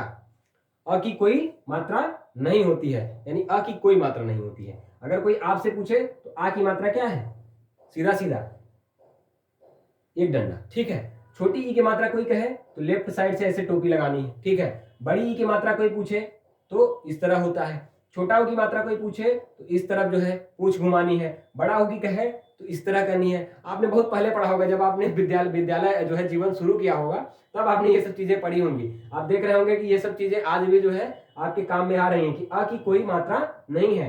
आ ई उ ऊ, री की मात्रा ये है, ए की मात्रा क्या है, एक पाई, ए की मात्रा क्या है, डबल पाई है, ओ की मात्रा एक डंडा एक पाई, और ओ की मात्रा एक डंडा दो पाई। यानी अगर आप मात्रा गिनिए तो कितनी मात्रा है, अ की कोई मात्रा नहीं। अगर आपसे कोई पूछे अ की मात्रा क्या है भैया, तो अ की मात्रा कोई नहीं होती है। उसके बाद 1 2 3 4 5 6 7 8 9 और 10, यानी अगर कोई पूछे सीधा सीधा स्वरों की संख्या भैया 11 है और मात्राएं कितनी है, मात्राओं की संख्या 10 है, क्योंकि अ की कोई मात्रा नहीं होती है। सिंपल सी बात। अब आपने अ से लेकर जो है स्वर, सारे स्वरों का वर्गीकरण आपने देख लिया। अब हम क्या पढ़ेंगे, व्यंजन की ओर आगे। समझ में आ रहा है कि नहीं है आप लोगों को? व्यंजन, व्यंजन के बारे में पढ़िए। तो अभी हमने आपसे चर्चा की थी कि स्वर क्या होते हैं, स्वतंत्र होते हैं, स्वरों के उच्चारण में किसी अन्य वर्ण की आवश्यकता नहीं पड़ती है। लेकिन व्यंजन की प्रकृति क्या होती है, व्यंजन क्या होते हैं, व्यंजन जो है परतंत्र होते हैं, यानी पराधीन, यानी दूसरों के अधीन, यानी जिन वर्णों के उच्चारण में स्वरों की आवश्यकता होती है उन्हें व्यंजन कहते हैं। यानी व्यंजन वर्ण के उच्चारण में, यानी इन वर्णों के उच्चारण में, सीधा सीधा से आपसे कहें कि इन वर्णों के, इन वर्णों के उच्चारण में स्वर की सहायता लेनी होती है। स्वर की क्या लेनी पड़ती है भैया, सहायता पड़ती है। यानी ये स्वतंत्र प्रकृति के नहीं होते हैं, ये स्वतंत्र प्रकृति के नहीं होते हैं। जैसे स्वर क्या है, स्वर स्वतंत्र प्रकृति के होते हैं, उनके उच्चारण में किसी अन्य वर्ण की आवश्यकता नहीं पड़ती है। लेकिन व्यंजन के उच्चारण में स्वर की आवश्यकता पड़ती है। आपने अगर किसी भी चीज को देखा होगा, जैसे आपने कहा, मान लीजिए एक शब्द लिख दिया हमने किसान, क्या लिख दिया, किसान, एक शब्द लिखा हमने किसान। ठीक है, तो इसमें देखिए, इसमें एक शब्द है क, यानी एक व्यंजन कौन सा है, क, उसके बाद क्या है, स, और फिर क्या है, न, इसके बाद क्या है। यानी जब आप जो है ये क के नीचे, यानी व्यंजन के नीचे आप जब हलंत लगा देते हैं, हलंत, तो क्या होता है, इनमें से स्वरों का लोप हो जाता है, स्वर क्या हो जाते हैं, इनमें से हट जाते हैं। इसी प्रकार स में जब आप हलंत लगा दिए तो इसमें से व्यंजन हट गया। अब बताइए क में क्या है, क में कौन सा स्वर जुड़ा हुआ है, तो आपने देखा कि ये इस तरह का पाई है। यानी जब आपने देखा कि छोटी ई का हमने मात्रा बताया था कैसा होता है, इस तरह होता है। यानी इसमें छोटी ई, यानी क में क्या जुड़ा है, क में छोटी ई जुड़ी हुई है। क्या जुड़ी है भैया, छोटी ई। यानी व्यंजन किसके आश्रित होते हैं, स्वर के आश्रित होते हैं, यानी स्वर की सहायता से व्यंजन उच्चारित होते हैं। क, सा, स में जो है हमने जब स्वर हटाया तो आपने देखा कि इसमें मात्रा कौन सी लगी है, बड़ा आ की मात्रा लगी है। किसमें कौन सी मात्रा लगी है, बड़ा आ की मात्रा लगी है। यानी क के बाद ई, यानी क के नीचे हलन, फिर ई प्लस बड़ा आ, इसमें क्या है, बड़ा आ। सा में क्या है भैया, स में नीचे हलन, फिर सा, फिर उसके बाद न, न में क्या जुड़ा है। अब आप देखेंगे भैया न में कोई मात्रा नहीं जुड़ी है, फिर भी न जो है न का उच्चारण हो रहा है। लेकिन आप देखेंगे न में अ जोड़ दिया जाता है, तब ये न पूरा होता है। अभी क्या न, केवल न ये है, तो इस प्रकार से उसका उच्चारण संभव नहीं होता है। इसमें क्या हो जाता है, ये आधा न कहते हैं ना, इसको कहते हैं भैया आधा न हो गया, न के नीचे हलंत लगा दिया तो इसमें से स्वर का क्या हो गया, लोप हो गया, और इसमें अ जुड़ा है। यानी क में अगर किसान को तोड़ेंगे हम लोग, इसको जो है विस्तार करेंगे तो इस प्रकार से हो जाता है। यानी इनमें से हम लोग हलंत लगा के स्वर को बाहर कर दिए, क्या कर दिए, स्वर को बाहर कर दिए। यानी इन वर्णों के उच्चारण में स्वर की सहायता पड़ती है। यानी ये क्या होते हैं, स्वर के आश्रित होते हैं। क के साथ ई जुड़ा तो की बना, स के साथ आ जुड़ा तो सा बना, और न के साथ अ जुड़ा तो न बना। ठीक है, यानी इस प्रकार से पूरा अगर किसान हमको लिखना है तो हमको स्वर की सहायता लेनी पड़ती है। तो सीधी सीधी बात है कि स्वर जो होते हैं वो स्वरों के आश्रित होते हैं, यानी स्वरों की भांति इनकी प्रकृति स्वतंत्र नहीं होती है। अब हम आपको नॉर्मली आपको बता देते हैं टोटली संख्या स्वर की व्यंजन के दोनों मिला के बताएंगे आपको। इससे पहले आपको बता देते हैं कि स्वर व्यंजन होते कितने प्रकार के हैं, व्यंजन होते कितने प्रकार के हैं। तो व्यंजन के प्रकार देख लीजिए, व्यंजन खाने वाला व्यंजन नहीं भैया, हाँ, व्यंजन के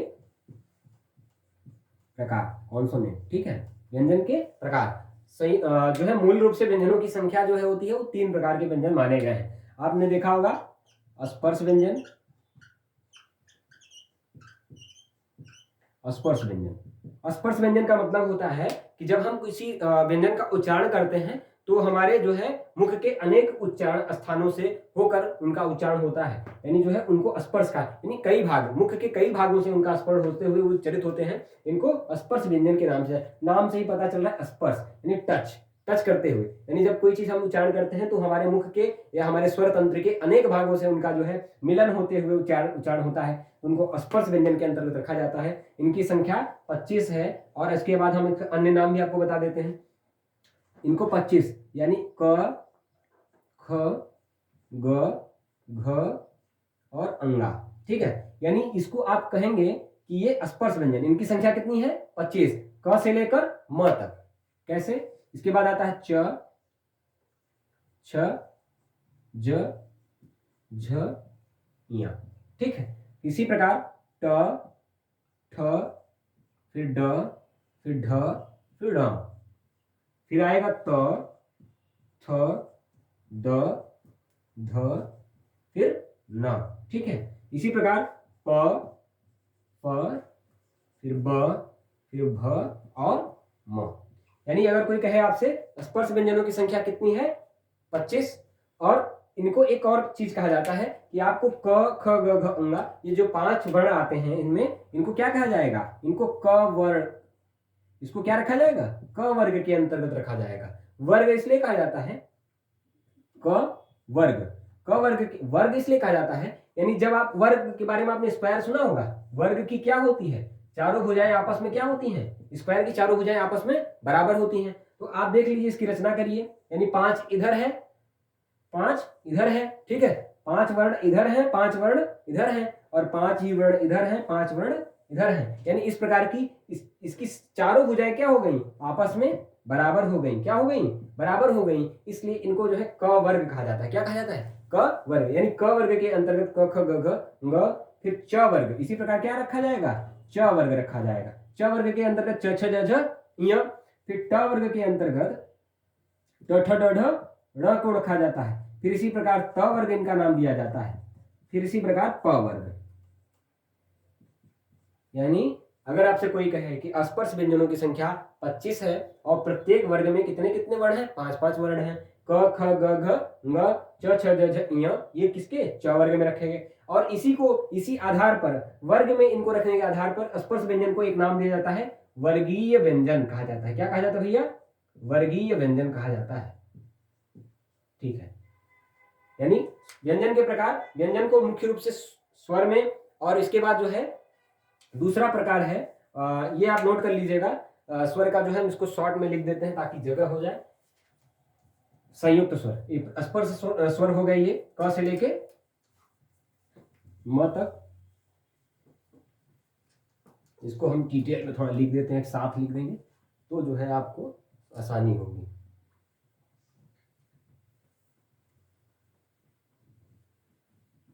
व्यंजन के वर्गीकरण के बारे में आप थोड़ा जान लीजिए।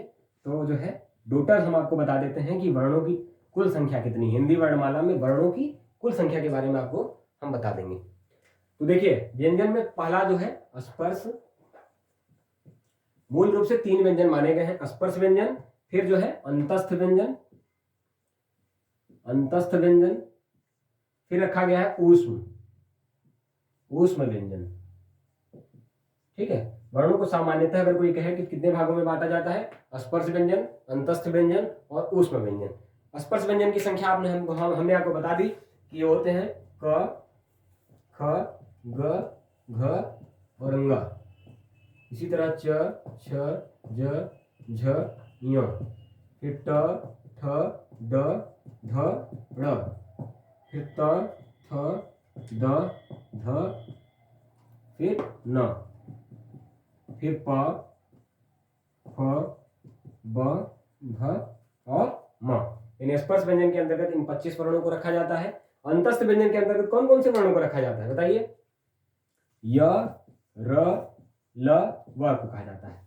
यानी अंतः, अस्थ, अस्थ, यानी जो जिन वर्णों के उच्चारण में जो है अंतस्थ, अंतः और स्थान यानी अंतर से जिनका उच्चारण होता है तो इनको य, र, ल, व। उसी प्रकार ऊष्म यानी जिनके उच्चारण में ऊष्म का मतलब होता है ऊष्मा, हीट, यानी जिनके उच्चारण में क्या निकले? ऊष्मा, यानी इनको रखा जाता है श, ख, श, ह।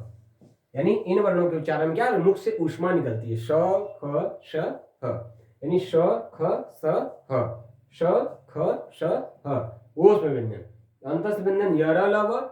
उसके बाद स्पर्श व्यंजन। ठीक है, अब हमने आपको बता दिया। एक चीज जान लीजिए कि व्यंजन की कुल संख्या होती है 33। व्यंजन कितने हिंदी में? व्यंजन की संख्या कितनी है भैया? 33। स्वरों की संख्या कितनी है? 11। लेकिन आप गिनिए, 25 स्पर्श व्यंजन, 25, 4 ये, 25 4 29, फिर 30, 31, 32, 33। ठीक है, व्यंजनों की संख्या हमने बताई आपको कितनी हिंदी में? 33। और इसमें कितने कौन कौन से? स्पर्श व्यंजन जिसमें 25 हैं, और इसके बाद अंतस्थ जिसमें 4 है, य, र, ल, व। उसके बाद ऊष्म है, इसमें भी 4 है, श, ख, स, ह। ठीक है, व्यंजनों की संख्या 33। इसी प्रकार हमने आपको स्वर बताया। स्वर बताया तो कितने बताए हमने आपको? 11 स्वर बताए। हमने क्या बताया? 11 स्वर आप स्वर बताए। अब आप एक चीज देखिएगा कि कुल संख्या अगर आपसे पूछे तो इनमें देखिए कुल संख्या कैसे जोड़ेंगे तो कितना होगा? 44, 44 हो जाएगा। लेकिन ये जान लीजिए हमारी देवनागरी लिपि में और वर्णमाला में कुल संख्या अगर आपसे पूछे तो आप बताएंगे कितना? कुल वर्णों की संख्या कितनी है हिंदी वर्णमाला में? 52। अब ये बताइए, अब ये यहाँ तो केवल हमने जब स्वर और व्यंजन को पढ़ लिया तो टोटल संख्या आती है 44, लेकिन ये 52 कैसे हो गया? इसके बारे में हम आपको और बता देते हैं। देखिए, स्पर्श व्यंजन, अंतस्थ व्यंजन और ऊष्म व्यंजन, मेन रूप से 3 प्रकार के व्यंजन होते हैं। लेकिन एक और व्यंजन हम कहते हैं, देखिए, जिनको हम कहते हैं संयुक्त व्यंजन। क्या नाम देते हैं उनको? संयुक्त व्यंजन। अब देखिए, एक संयुक्त व्यंजन का कॉन्सेप्ट समझ लीजिए। संयुक्त का मतलब क्या होता है? जब 2 व्यंजनों को मिला करके एक नए व्यंजन का निर्माण किया जाता है, यानी 2 अलग अलग व्यंजनों को मिला करके, व्यंजन खाने वाला व्यंजन नहीं, ध्यान दीजिएगा, व्यंजन और जो है संयुक्त व्यंजन, उनको क्या कहेंगे? संयुक्त व्यंजन कहेंगे। यानी हम देखिए, आपने छ, श, देखिएगा, इनको क्ष कहेंगे, ऐसा नहीं है ये वाला छ नहीं करना है। ठीक है ना? अगर आप इसको अगर पढ़ते हैं, पढ़ने में भी बहुत सावधानी बरतनी पड़ती है। जैसे आपने कहा कक्षा तो ये शुद्ध है, लेकिन आप कक्षा बोल दिए तो दिक्कत हो गया। तब क्या हो गया? ये गलत उच्चारण हो गया। इसी तरह जो है ज्ञान जब कहेंगे, आप क्या पढ़ते हैं? ज्ञान पढ़ते हैं। क्या पढ़ते हैं? ज्ञान। लेकिन ये ज्ञान नहीं होता है, ज्ञान होता है। क्या होता है? ज्ञान। जैसे अब देखिए, संयुक्त स्वरों की कितने संयुक्त व्यंजन कितने होते हैं? क्ष, त्र, ज्ञ और स्र। ये होते हैं 4 संयुक्त व्यंजन। इनको मेन स्वर जो है मेन व्यंजन की उसमें नहीं रखा जाता है संयुक्त व्यंजन को, क्योंकि ये क्या होते हैं? 2 व्यंजन अलग अलग व्यंजनों के मिलकर बनाए जाते हैं। जैसे आपको कहे कोई भैया छ, त्र कैसे बना, ज्ञ कैसे बना और स्र कैसे बना, तो सीधी सीधी बात है, एकदम सिंपल सी बात है कि आधा क प्लस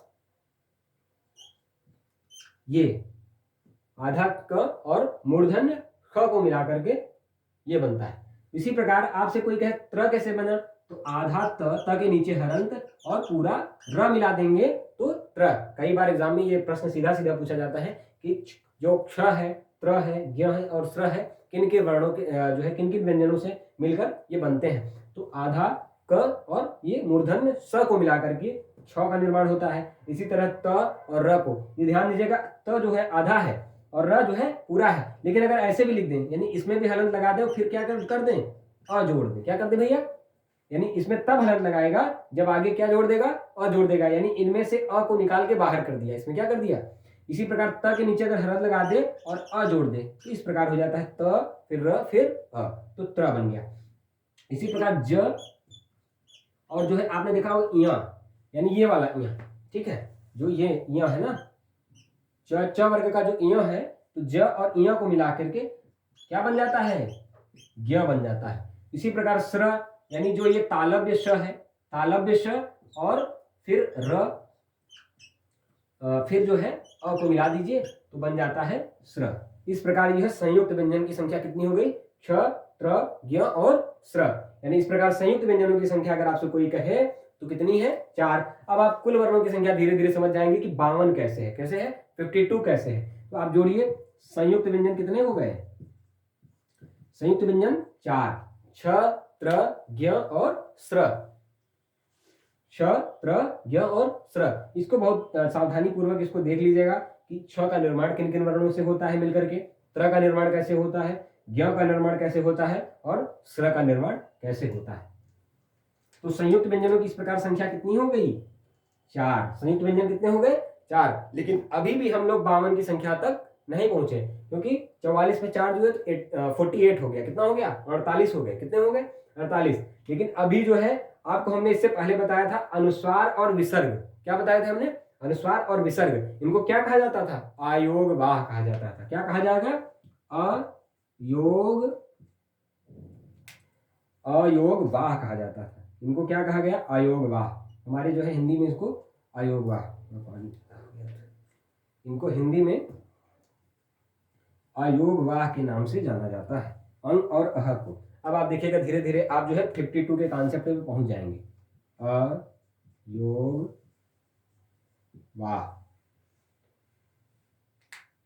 अयोगवाह की संख्या कितनी है भैया?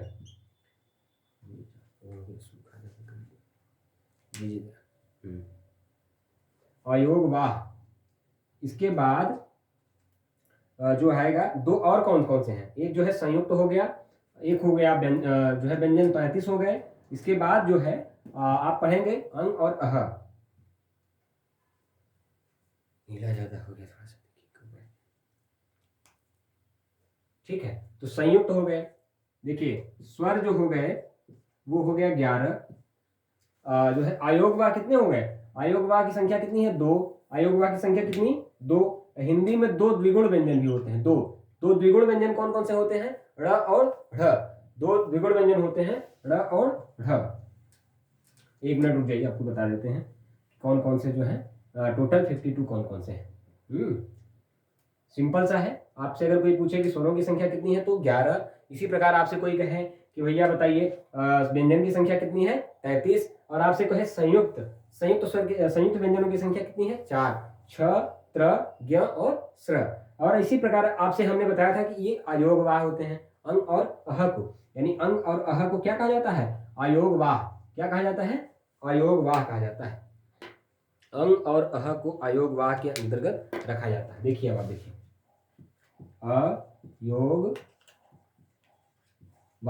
अयोगवाह की संख्या 2, अंग और अह। इसी तरह हिंदी में एक और जो है व्यंजन का कॉन्सेप्ट आता है, उनको क्या कहा जाता है भैया बताइए? किसी को पता है? द्विगुण व्यंजन। क्या कहा जाता है उनको? द्विगुण व्यंजन कहा जाता है। उनको द्विगुण व्यंजन कहा जाता है। उनकी संख्या ड़ और ढ होती है। क्या उनको ड़ और ढ कहा जाता है? आपने देखा होगा, आपने जो वर्णमाला जब आप पढ़ते हैं तो द्विगुण व्यंजन में ड़ और ढ का भी कॉन्सेप्ट आता है। यानी 2 प्रकार का गुण है इसमें, हिंदी और फारसी का ये नुक्ता जो लगा हुआ होता है। इसी प्रकार इनको जो है टोटल आप संख्या देखेंगे तो भैया 11, 33, 44, 48 और टोटल होती है इस प्रकार 52। यानी इस प्रकार अगर कोई पूछे कि हिंदी में जो है आपसे पूछे कि जो है वर्णमाला में टोटल वर्णों की संख्या कितनी है? टोटल वर्णों की संख्या 52 है, जिसमें स्वर जो है वो 11, व्यंजन 33 और अयोगवाह 2 और द्विगुण 2 मिला करके टोटल जो है व्यंजनों की संख्या होती है 52। अब हम सब थोड़ी सी चर्चा और करेंगे, जिसमें आपने देखा होगा कि उच्चारण स्थान भी आपसे परीक्षाओं में पूछे जाते हैं। कई सारे उच्चारण स्थान आपसे परीक्षाओं में पूछे जाते हैं। यानी आपने व्यंजन के बारे में देखा कि व्यंजन मुख्य रूप से स्पर्श, अंतस्थ और उसमें व्यंजन होते हैं। इसके बाद जो है और संयुक्त व्यंजन मिलके बनते हैं, क्ष, त्र, ज्ञ और स्र। किनके वर्णों से मिलके बनते हैं हमने आपको बताया। उसके बाद अयोगवाह, अंग और अह। द्विगुण व्यंजन ड़ और ढ को द्विगुण व्यंजन, इनको और कई सारे नामों से जाना जाता है। जैसे ड़ और ढ को जो है द्विगुण, यानी 2 प्रकार के गुणों से युक्त है। ये हिंदी के ड और ढ से और ये फारसी के नुक्ता से मिलकर ड़ और ढ बनते हैं। और इनको नवीन वर्ण, संकर वर्ण। संकर का वर्ण मतलब होता है कि जब दो अलग अलग भाषाओं के जो है शब्द जुड़ते हैं तो उनको संकर कहा जाता है। तो संकर वर्ण भी कहा जाता है इनको। इनको तारण जात, इनको आगत वर्ण कहा जाता है। यानी अनेक नामों से ड़ और ढ को जाना जाता है। ये टोटल जो है हिंदी में वर्णमाला कितनी हुई? 52। हम सब अब आगे पढ़ेंगे उच्चारण स्थान, जो सबसे ज्यादा हर एक परीक्षाओं में जो पूछा जाता है। क्यों भैया? उच्चारण स्थान जो चीजें हैं वो हर एक जो है प्रश्न में पूछी जाती हैं। तो अब हम सब चर्चा करेंगे उच्चारण स्थान के बारे में। वर्णों के उच्चारण स्थान से आपने देखा होगा कि इस प्रकार से प्रश्न पूछा जाता है कि बताइए कि घ का उच्चारण स्थान क्या होता है? घ का उच्चारण स्थान क्या है? आपसे पूछ लेगा च का उच्चारण स्थान क्या है, आपसे पूछ लेगा ज का उच्चारण स्थान क्या है। तो आपको बताना है कि ये किस प्रकार से उच्चारित होते हैं। तो वर्णों के उच्चारण स्थान के बारे में हम आगे चर्चा करेंगे। स्वर और व्यंजन आपने देखा, अब हम वर्णों के उच्चारण स्थान के बारे में चर्चा करते हैं। वर्णों का उच्चारण स्थान, ये जगह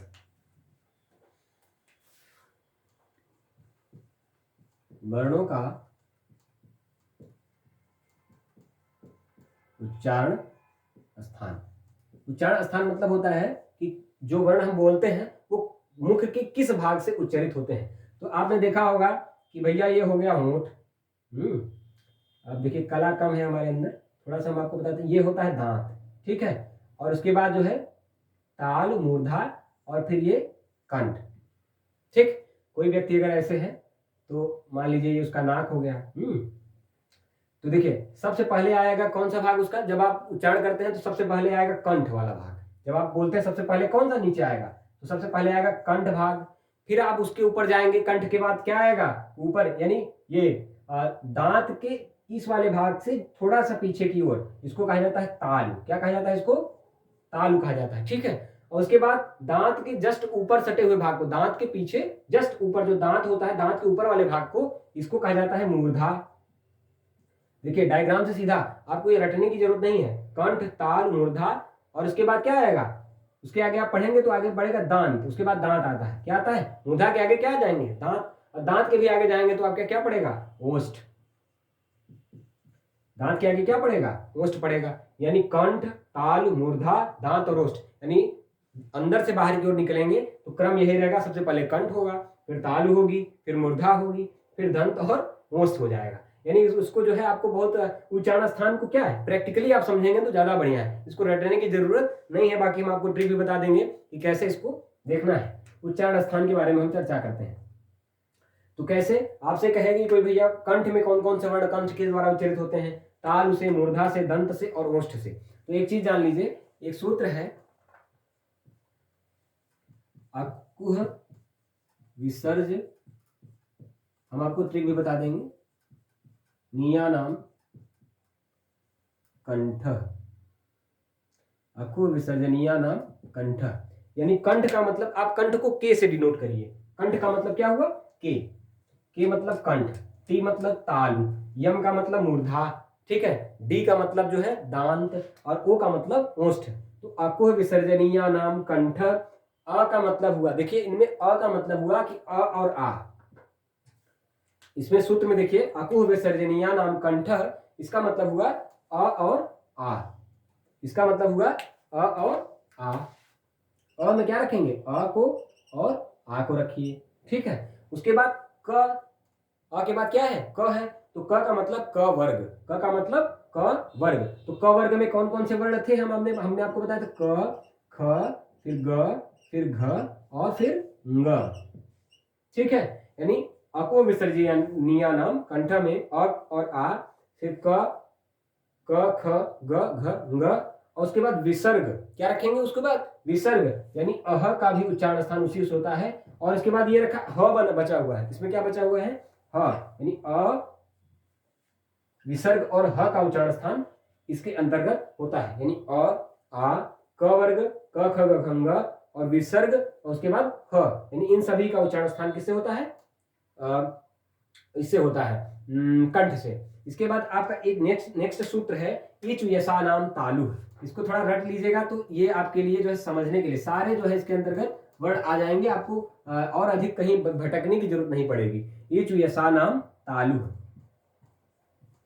ईचु यशानाम तालु का मतलब होगा कि ईचु यशानाम तालु, जैसे हमने अ रखा तो अ के बाद अ और आ दोनों आ गया, तो ई आएगा तो ई का छोटा बड़ा दोनों ई आएगा, ई के साथ क्या आएगा, बड़ी ई भी आएगी, ई के साथ क्या आएगा, बड़ी ई आएगी। फिर च, जैसे यहाँ कु का मतलब क्या था, पूरा क वर्ग, पूरा क वर्ग, उसी प्रकार च का मतलब है यहाँ पूरा च वर्ग, यानी च वर्ग कौन आएगा, च, छ, ज, झ और य, ठीक है, पूरा वर्ग। फिर उसके बाद य है, य, उसके बाद य भी आएगा, उसके बाद क्या है, श है, यानी ये तालव्य श, यानी ये वाला श जो होगा वो भी, यानी कहेगा अको विसर्जनीय नाम कंठ में अ आ, ह भी रखा है, अ के बाद जो है ह आता है, फिर विसर्ग आता है, विसर्ग को इसे लिखते हैं ह, फिर क वर्ग सारे जो है इसमें आए, यानी इनको क्या कहा जाएगा, कंठ, कंठ कहा जाएगा।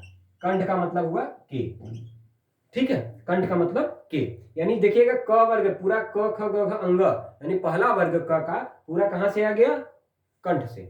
इसके बाद इचु यशानाम तालु, ई सबसे मुख्य चीज है, अभी तक आप जो है हर एक एग्जाम में बैठे होंगे, आपसे उच्चारण स्थान से प्रश्न जरूर आया होगा, तो इसको ध्यान से पढ़िएगा, यानी इसको समझने की कोशिश ध्यान से करिएगा। इसमें जो है ये वाला स है, ठीक है, आप इसमें कंफ्यूज मत होइएगा, जो है य और ये वाला श, देखिएगा य र ल व का जो है क्रम देखिएगा, य र ल और फिर व, इसी प्रकार जो है श ख फिर श ह,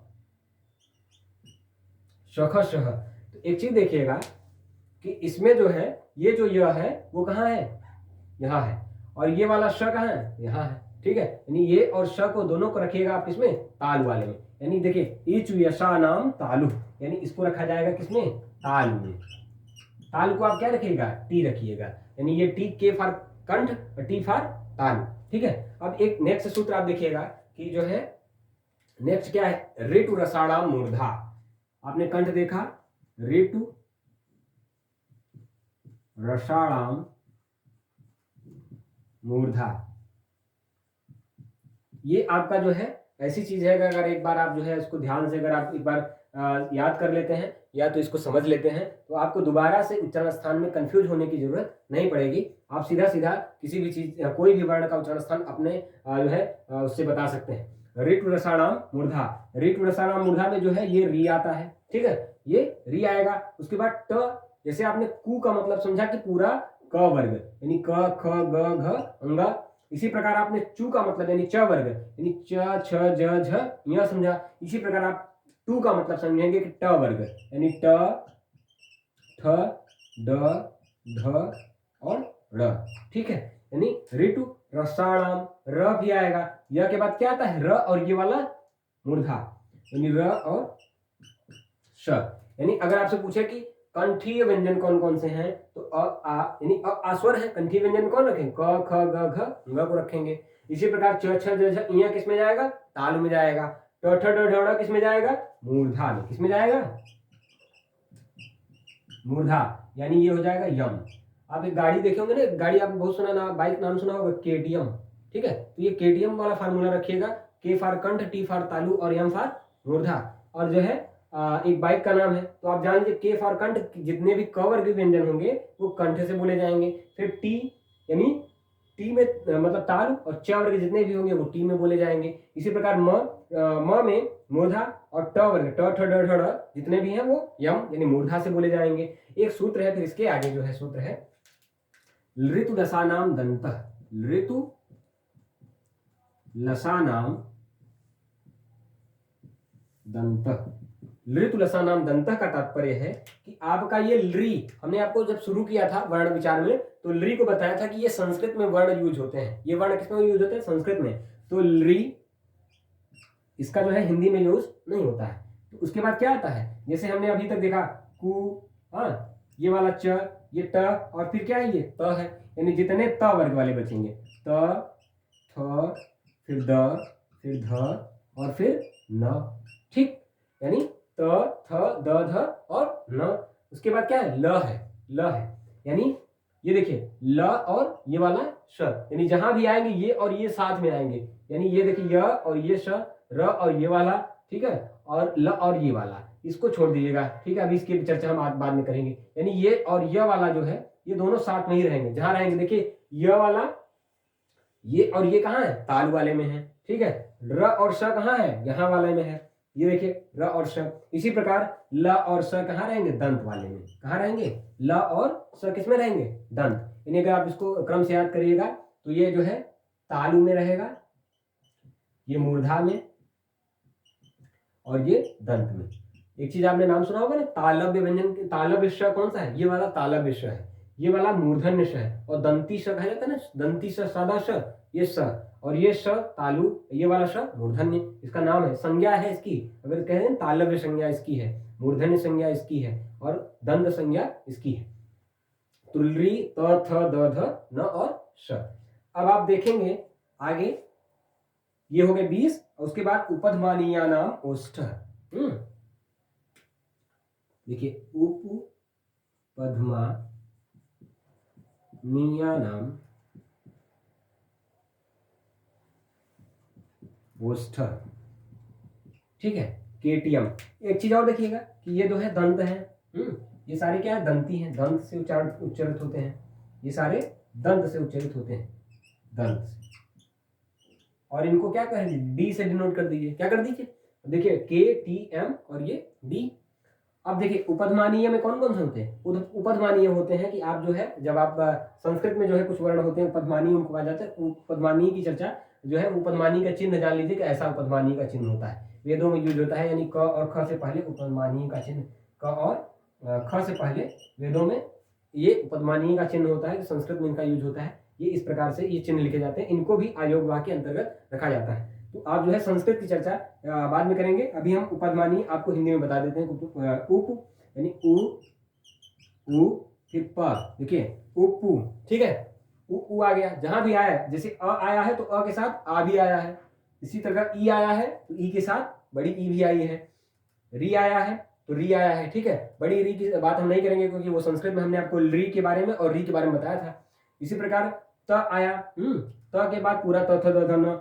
ये देखिए छोटा उ आएगा तो बड़ा उ भी आएगा, फिर आएगा प, फ, ब, फिर भ, फिर म, ठीक है। यानी उपधमानीया नाम ओष्ठ, यानी ये छोटा उ और प फ ब भ म, इनको कहाँ रखा गया है, ओष्ठ में रखा जाएगा। कहाँ रखा जाएगा भैया, ओष्ठ में।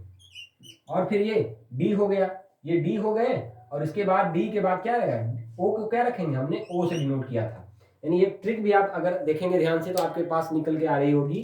क्या है ये बाइक का नाम, KTM 2, ठीक है। KTM 2 अगर आप ये सूत्र याद रखेंगे तो आपको जो वर्गीय व्यंजन है इनके बारे में तो आपको ध्यान में रहेगा ही। यानी क, सबसे पहले क को लिखते हैं, क वर्ग आता है, फिर उसके बाद च वर्ग आता है, फिर ट वर्ग, फिर त वर्ग, फिर प वर्ग आता है। तो कंठ, ताल, मूर्धा, दंत और ओष्ठ, इस तरीके से आप इसको याद कर सकते हैं। लेकिन अगर ये आप सूत्र याद कर लेते हैं, ये वाला सूत्र, तो आपको जो है भटकने की जरूरत नहीं पड़ेगी, और इसमें जो आपके दिमाग में संशय बना है उसकी वो चीज आपसे दिमाग से हट जाएगी। यानी ये अकुह विसर्जनीया नाम कंठ, इचुयसा नाम तालुः, ऋतुरसा नाम मूर्धा, उसी प्रकार ऋतुरसा नाम दंत, उपपधमानीया नाम ओष्ठ, यानी उ प फ ब भ म, ये ओष्ठ से। अब कुछ चीजें हैं जो चीज अलग से हैं, जैसे आपको कहे भैया व का उच्चारण स्थान कहां से होता है, ठीक है, व का। तो एक चीज और देखिए, एक चीज बता देते हैं आपको, जो इया है, अंगा, इया, फिर अड़, फिर न, और फिर म, ठीक है। इनको कहा जाता है, इनको नासिक के वर्ण भी कहा जाता है। यानी अगर कोई कहे कि भैया इया अंगा का उच्चारण स्थान क्या है, तो अंगा का उच्चारण स्थान कंठ है, लेकिन कंठ के साथ साथ क्या है, अंगा, फिर इया, फिर ड, फिर न, और फिर म, यानी कंठ के साथ साथ इनको नासिक के वर्ण भी कहा जाता है। तो कहेंगे इमंगणना नाम नासिका च, इमंग ना नाम नासिका च। यानी अगर कोई कहे कि अंगा, इया, इनको कंठ के साथ साथ जो है नासिक के वर्ण भी कहा जाता है, जैसे इया, अंगा, आड़ा, न और म, ठीक है। यानी अपने अपने उच्चारण स्थान के साथ साथ, ये च का मतलब हिंदी में होता है और, च का मतलब एंड, ठीक है। तो ये इसके साथ साथ और भी नासिक यानी नासिका से भी उच्चारण इनका होता है, इया, अंगा, आड़ा, न और म। अभी कल ही हम KVS PGT का एग्जाम देने गए थे, उसमें इसी प्रकार का एक प्रश्न पूछा था, ठीक है। यानी अंगा जो है उच्चारण कंठ के साथ साथ किस जगह से इसका उच्चारण होता है, तो आप देखिएगा कि इसका नासिका से, ठीक है, यानी नाक की सहायता से भी इसका उच्चारण होता है। एक चीज और देख लीजिए, वकारस्य दंतोष्ठ, वकारस्य दंतोष्ठ का मतलब हो जाए ये जो व है इसका उच्चारण स्थान क्या है, दंतोष्ठ है, दंत प्लस ओष्ठ।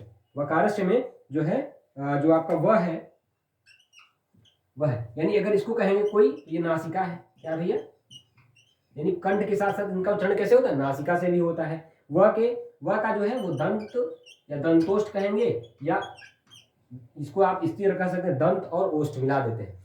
कभी आपके एग्जाम में अगर ऐसा ऑप्शन में आया ओष्ठ प्लस दंत कर दे, क्या कर दे, ओष्ठ प्लस दंत कर दे, और आपसे पूछे कि क्या ये सही है, मतलब जैसे 4 ऑप्शन दे दे, एक जगह लिख दे आपको दंतोष्ठ, एक जगह लिख दे ओष्ठ प्लस दंत, ठीक है, इस प्रकार एक जगह लिख दे आपको मूर्धा, एक जगह आपसे लिख दे तालु, तो आप ये देखिएगा कि आप ओष्ठ और दंत न करिएगा, आपके साथ पहले क्या रहेगा, दंत ही रहेगा, पहले क्या होगा, दंत। यानी जब आप देखिए क्रम से जब बाहर की ओर आते हैं तो सबसे पहले कंठ आएगा, फिर तालु आएगी, फिर जो है मूर्धा आएगी, फिर दंत आएगा, फिर जाके ओष्ठ आता है। यानी जब आप उच्चारण करते हैं तो पहले नंबर पे क्या आता है, कंठ आता है, यानी दांत आएगा फिर ओठ आएगा। भैया आपको जब बाहर की ओर निकलेंगे तो पहले दंत आएगा फिर ओष्ठ, यानी वकारस्य दंतोष्ठ, ठीक है। ये सूत्र आप जरूर याद रखिएगा कि व में जो है उच्चारण स्थान इसका जो है वकारस्य दंतोष्ठ है।